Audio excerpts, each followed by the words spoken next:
From Hollywood, it's time now for... Johnny Dollar. Johnny, this is Fritz Melchior at Star Mutual. Fritz, I can't think of anybody I'd rather hear from. What?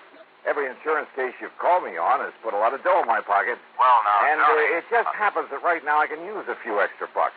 Quite a few. So what's the deal? Well, as a matter of fact, I hadn't thought in terms of any fee on this one. Oh. But of course, we'll pay whatever expenses you may incur. Oh? You, trust me with my expense account, Fritz? Are you kidding? Of course not. Okay, then, now that we understand each other, what's the problem? Or rather, who's the problem? John Wakefield Edwards. Ever hear of him? No, I can't say that I have. Retired businessman. Leather goods, I think it was. He lives just outside of Albany, New York. So what's happened to him? Well, nothing that I know of. But he has a lot of insurance with it, including a straight life policy worth $155,000. How old is he, Fritz? In his late 60s. Married? His wife died, 3 or 4 years ago. Then who's the beneficiary? His adopted daughter, Marilyn. And how old is she? In her late 20s. She's a very attractive girl, I understand. Then who cares about a fee? Fritz, I'll take the assignment. Easy, Johnny. You probably won't even see her. Oh, why not? But she lives and works over in Troy. Well, what's happening to the old man? Well, he called me a few minutes ago and asked, or rather demanded, that I send you over to see him immediately. Yeah, why? He wouldn't say. What he did say, though, just before he hung up, is that under no circumstances are you to let her know that you're coming. Meaning Marilyn?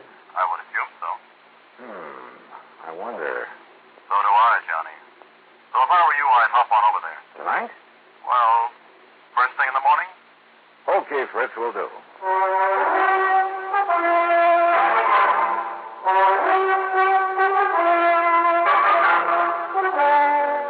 Bob Bailey in the exciting adventures of the man with the action-packed expense account. America's fabulous freelance insurance investigator. Yours truly, Johnny Dollar.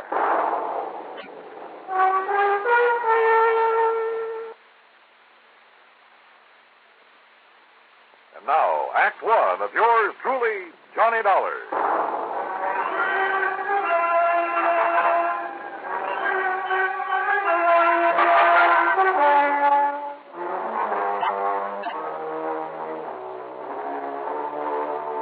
Expense account submitted by Special Investigator Johnny Dollar to the Star Mutual Insurance Company, Home Office, Hartford, Connecticut.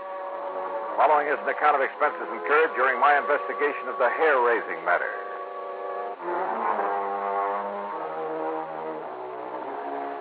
When a beautiful girl and a fortune are involved, well, instead of waiting until morning, I got out my car and drove over to Albany. Item 1, 1720 for mileage. I arrived shortly after midnight, checked in at the Sheraton Tenike, and although I was pretty tired, I ran up item 2, a dime for a phone call. Yes, this is John Wakefield Edwards. Johnny Dollar, Mr. Edwards. Well, why do you waste your time and money calling me? I told Fritz Melchior to send you up here. I'm right here in Albany, sir. Oh, good. Do you want me to come out and see you right away? It's pretty late. No, first thing in the morning will be all right.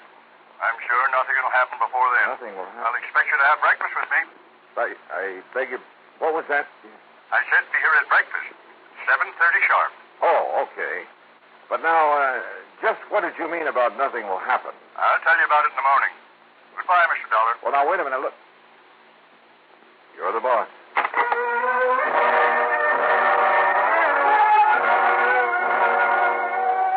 Why, oh, why didn't I call him back? Demand to know what it was that he was expecting to happen. For it obviously tied in with his wish to see me. But I guess I was tired after the long drive, and he seemed to think the morning was time enough. So I hit the sack. Early in the morning, some coffee sent up to my room, and then the hotel bill came to $9 even. That's item 3.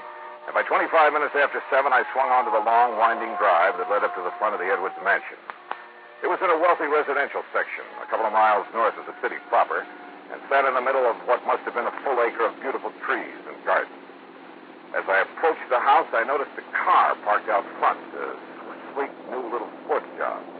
The door was open, and the good-looking kid got out of it and was just about to climb in. As I pulled her up to a stop, she stood there looking at me questioningly.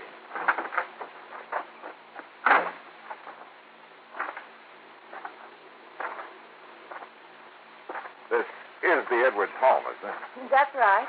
You want to see somebody? Why, yes. As a matter of fact, Mr. Edwards sent for me. Oh, really? Are you an old friend of his? Old? I didn't know it should. Oh, that isn't what I mean, Oh, my name is Johnny Dollar. John. Insurance detective or investigator or whatever you call it. Yeah, something like that. Well, hi. I'm Marilyn Edwards. Well, hi. I should have guessed he'd send for someone like you, Johnny. Come on in. Why do you say that, Marilyn? Well, Daddy seemed to be worried about something lately. You know what? No, at least I'm not sure. That's why I thought I'd stop by this morning before going to work. Oh, I thought you were just leaving. No, I just got here, just before you arrived. Oh. What do you do for a living? Don't laugh. I'm a model. Oh. And stop raising your eyebrows. After all, somebody has to pose for those ads for dishpan hands. Oh, sure. And so we go in and see Daddy. That is, if he's up. Well, he'd better be. I have a breakfast date with him at 7:30, and it's now exactly 7:31. Then we better go in.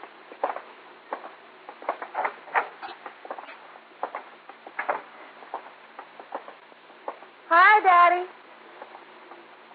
Daddy? Durkin? Durkin! I hear you. Your foster father hasn't come down yet. Johnny, this is Durkin, Daddy's housekeeper. Now, orders breakfast prompt at 7:30, and I ring the bell, and he don't come down for it. Durkin, stop it. Stop it! There now. That's the third time. Third time? Daddy, not punctual? I think I better go up and see. I'll go with you. I heard his alarm clock go off 3/4 of an hour ago, so there's just no excuse.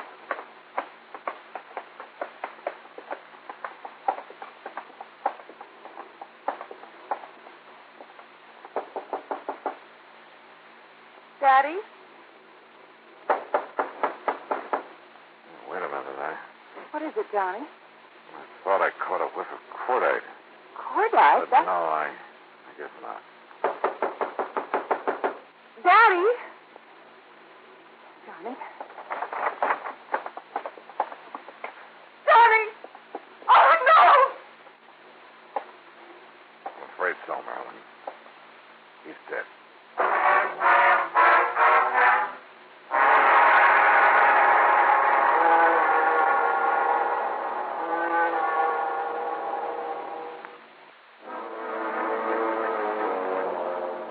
Together with Marilyn Edwards, adopted daughter of John Wakefield Edwards, I found his body in his bedroom slumped over the desk. There was no sign of any wound, no evidence of foul play.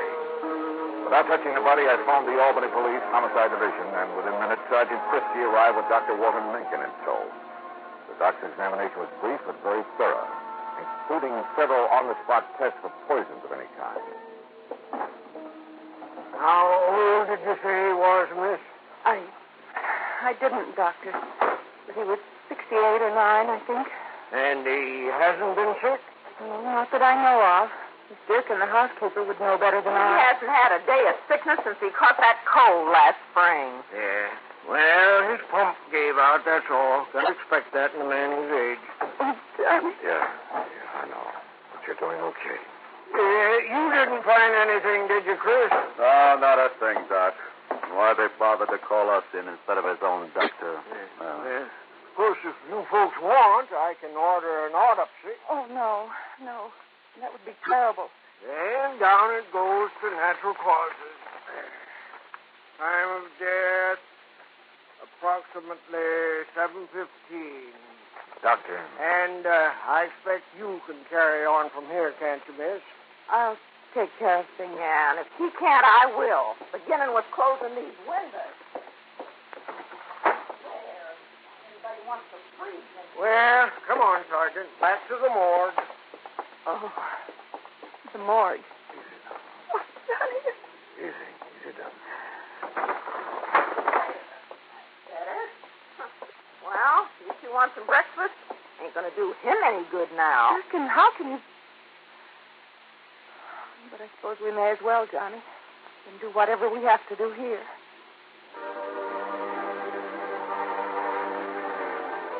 There was something mighty wrong here, yet I couldn't put my finger on it. Had I really caught the smell of cordite before we entered that room? It was too late to tell now, even when the windows closed. Those windows. It was a cold morning. Had he left them open while he dressed? Marilyn, heir to his big insurance policy. Had she really just arrived when I got there? If the housekeeper, Durkin, had been in the kitchen making breakfast, it would have been easy for someone to sneak in and... But who? And why? And what about Durkin? Now, wait a minute. The police medic said death due to natural causes. No poison, no wounds of any kind. So that's that. The undertaker must have been hungry for business because he got there before noon and took the body away. Meantime, of course, I'd questioned both Durkin and Marilyn pretty thoroughly. Enemy? Oh, no, Johnny. Daddy didn't have... Johnny, you keep talking as though you think he might have been murdered. Does anyone beside you benefit from his death, Marilyn? That's a horrid thing to say. I do. Durkin, what are you doing snooping around this way? Well, it's as much my affair as yours now that Mr. Edwards is gone. What do you mean by that, Durkin? I mean the money he left me in his will. And the codicil in his will that says Marilyn's got to share the insurance with me if she collects. Durkin. What do you mean by that? Oh, everybody knows her and her father, her foster father, ain't been getting along too good ever since she decided to get out and earn her own living, or tried to. I've been getting along all right. Sure. And all the attention you've been giving your dear daddy these last couple of years. Why, today's the first time you've been in this house, and... That doesn't mean that Daddy and I haven't... Durkin, we wish to be left alone.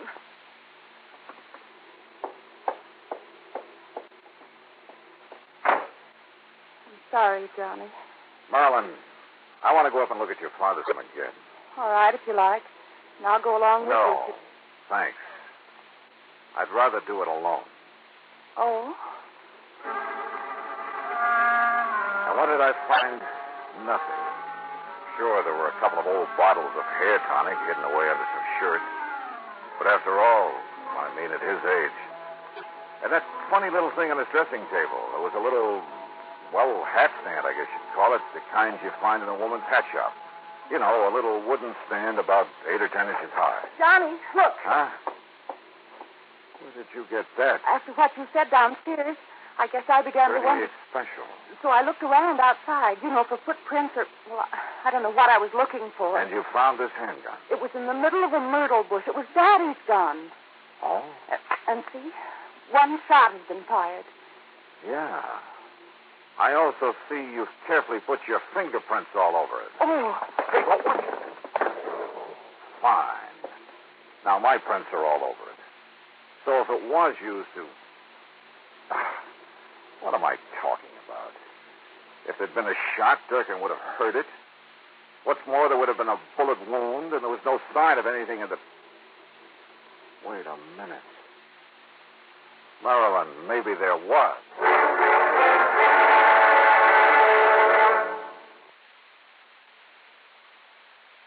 New 6 roll. And now, Act 3 of yours truly, Johnny Dollar and the hair-raising matter. My hunch was right. I was sure of it now. I told Miss Durkin and Marilyn to stay there at the house and wait for me, then jumped into my car and drove into Albany to the undertaker's.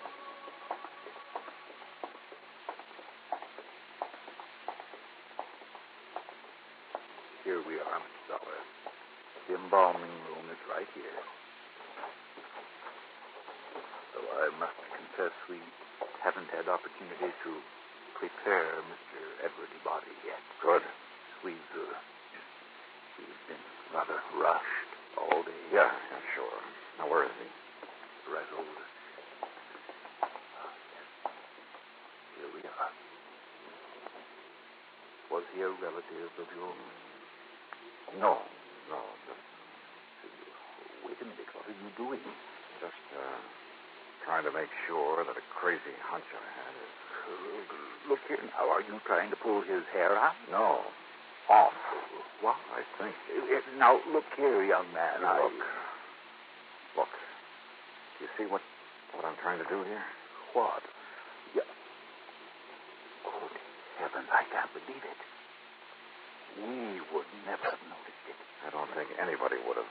But it's a hairpiece, all right. Just big enough to cover a small bald spot. It matches the rest of his hair so perfectly. Hey, you got some kind of a solvent? I don't want to have to rip it off. Why, yes, I think we have. To be here somewhere. Sure, those old bottles of hair tonic. Probably hadn't used them in years. But that little wooden stand. Sure, he parked his wig on it. What did he say? And probably nobody knew that he wore it except himself. And somebody very close to him. Here, Mr. Dollar. Here, this will remove the toupee without damaging it. Yeah, good. But I don't understand why you want to take it.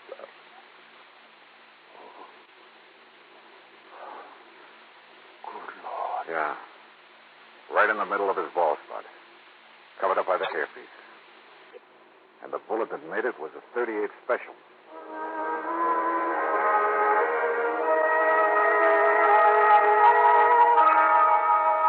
Marilyn, you say you didn't get here this morning until I did. Yes, Johnny? You're sure? Yes, Johnny. Run up to his room again. Where's Durkin? The kitchen, I guess. Johnny, you have a funny look. I mean... Yeah, come on. I'll tell you this much. Your father was murdered, all right. You sure of that? Yes, you bet I am. Now, look here, on his dressing table. You know what this is? Of course. It's a little hat stand I used when I was a kid. What's it doing here? I don't know. Funny. I never really noticed it before. How long did Daddy wear a toupee, Marilyn? A what? Toupee, a hairpiece. Oh, never. He was always very proud of his hair. You're sure about that? Of course I am. For a long time, he always used to smell of hair tonic when he came downstairs Well, in it the just morning. happens that you're wrong. What? A small, very well-made hairpiece covered the bald spot where he was shot this morning. With this .38 you say you found outside. But I did. Honestly. All right, I believe you. In spite of the way you covered up any fingerprints that may have been on it. You did too, Johnny. Yeah, that's right. Now listen. That leaves only one person who could have known about the hairpiece, have killed him, and then covered up the bullet wound with it. I knew I'd smelled burnt gunpowder when we first came up here. Johnny, do you think that you mean... Yeah, but to prove it, well, I've got to try a bluff.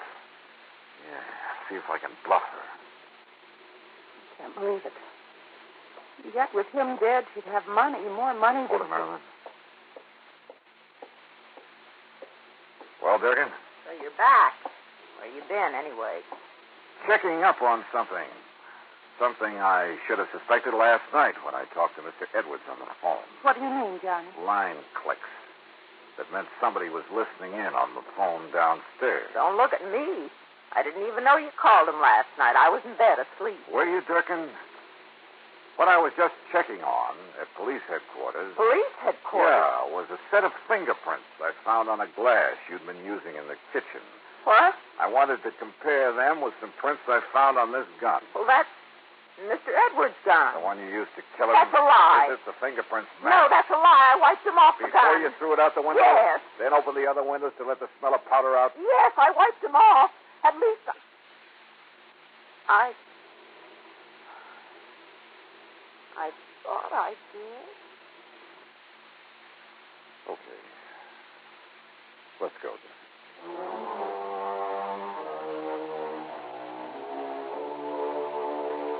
Don't worry. There'll be no part of the insurance or any other money for Durkin. The courts will take care of that. And probably with vengeance. As for Marilyn, well, you know something? There's a gal I think I'd like to see again. And I don't mean because of her fortune. Expense account total, including all the mileage on my car, $47.50.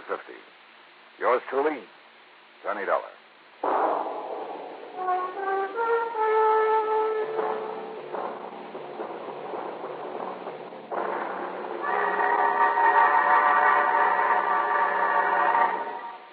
Our star will return in just a moment. Now, here is our star to tell you about next week's story. Next week, a little jade statue is the key to one of the cleverest plots I've ever seen. Join us, won't you? Yours truly, Johnny Dollar.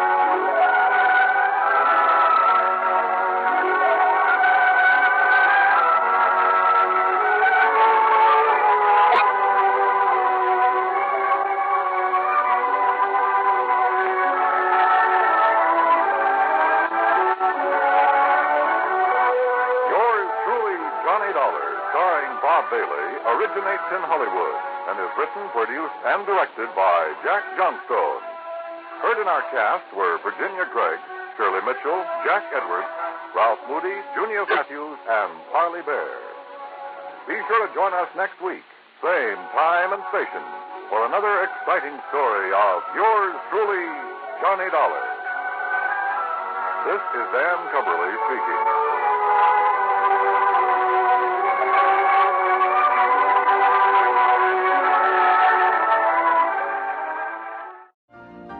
You've been listening to the OTR Gold Network. Find more classic radio at otrgold.com.